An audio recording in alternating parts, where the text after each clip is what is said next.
എല്ലാവരും ഇനി മുതൽ തങ്ങളുടെ മൊബൈൽ ഫോണിൽ ഈ ആപ്പ് നിർബന്ധമായും ഡൗൺലോഡ് ചെയ്തിരിക്കണമെന്ന് കേന്ദ്ര സർക്കാർ പറഞ്ഞിരിക്കുകയാണ്. പുറത്തിറങ്ങാൻ പോകുന്ന എല്ലാ ഫോണുകളിലും ഈ ആപ്പ് ആദ്യമേ തന്നെ ഉണ്ടാവുകയും ചെയ്യും. ഏത് ആപ്പാണെന്നല്ലേ? പറഞ്ഞു വരുന്നത് ടെലികോം വകുപ്പിന്റെ സഞ്ചാർ സാത്തി ആപ്പിനെ പറ്റിയാണ്. കേന്ദ്ര സർക്കാർ പുറത്തിറക്കിയ പുതിയ പ്രഖ്യാപനത്തിൽ പരാമർശിക്കുന്ന ഈ സഞ്ചാർ സാത്തി ആപ്പിനെ പലരും ആശങ്കയോടെയാണ് കാണുന്നത്. വാട്സ്ആപ്പ് പോലെയുള്ള ആപ്പുകൾ ഉപയോഗിക്കാൻ സിം കാർഡ് നിർബന്ധമാണെന്ന ഉത്തരവിന് പിന്നാലെയാണ് സഞ്ചാർ സാത്തി ആപ്പുമായി ബന്ധപ്പെട്ട ഉത്തരവും പുറത്തിറങ്ങിയിരിക്കുന്നത്. കേന്ദ്ര സർക്കാരിന്റെ ഈ നീക്കം ആപ്പിൾ, സാംസങ്, ഗൂഗിൾ തുടങ്ങിയ വമ്പൻ കമ്പനികൾക്കെല്ലാം ബാധകമാണ്.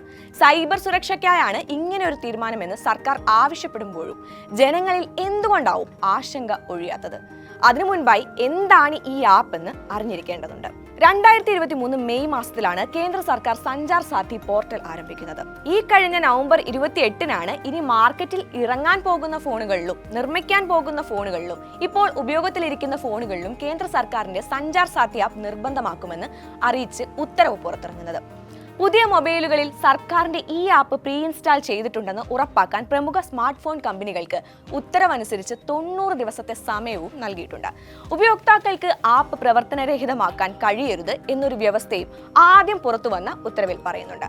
നിലവിൽ ഉപയോഗത്തിലിരിക്കുന്ന ഫോണുകളിൽ അപ്ഡേഷനിലൂടെ ആപ്പ് എത്തുമെന്നും ഈ ആപ്പ് ഫോണിൽ നിന്നും ഒഴിവാക്കാനാകില്ല എന്നുമായിരുന്നു ഇതേക്കുറിച്ച് ആദ്യം വന്ന വാർത്ത.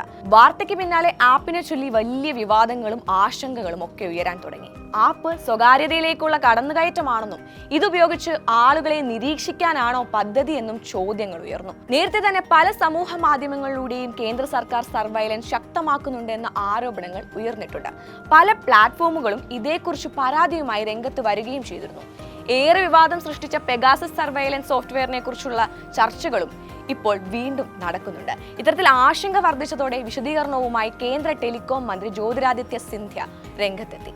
ആപ്പ് നിർബന്ധമല്ലെന്നും ഫോണുകളിൽ നിന്ന് ആപ്പ് നീക്കം ചെയ്യാൻ സാധിക്കുമെന്നുമാണ് മന്ത്രി ഇപ്പോൾ പറയുന്നത്. ഇത് അടിച്ചേൽപ്പിക്കുന്ന തീരുമാനമല്ല എന്നും ഫോണുകളിൽ ആപ്പ് ഉണ്ടാകും, പക്ഷെ അത് നിലനിർത്തണോ വേണ്ടയോ എന്നത് വ്യക്തികളുടെ തീരുമാനമായിരിക്കുമെന്നും ജ്യോതിരാദിത്യ സിന്ധ്യ വ്യക്തമാക്കിയിട്ടുണ്ട്. സഞ്ചാർ സാത്തി ആപ്പിന് ഏറെ ഗുണങ്ങൾ ഉണ്ടെന്നാണ് കേന്ദ്ര സർക്കാരിന്റെ വാദം.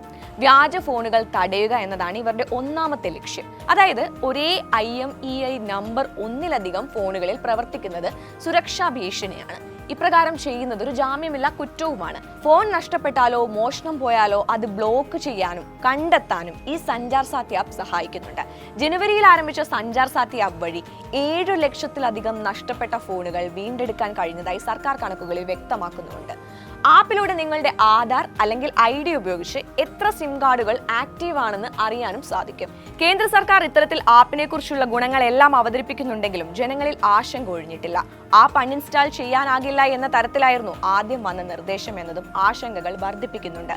സഞ്ചാർ സാത്തി ആപ്പിനെ കുറിച്ചുള്ള ചർച്ചകൾ വരും ദിവസങ്ങളിൽ കൂടുതൽ ചൂട് പിടിക്കുമെന്ന് തീർച്ചയാണ്.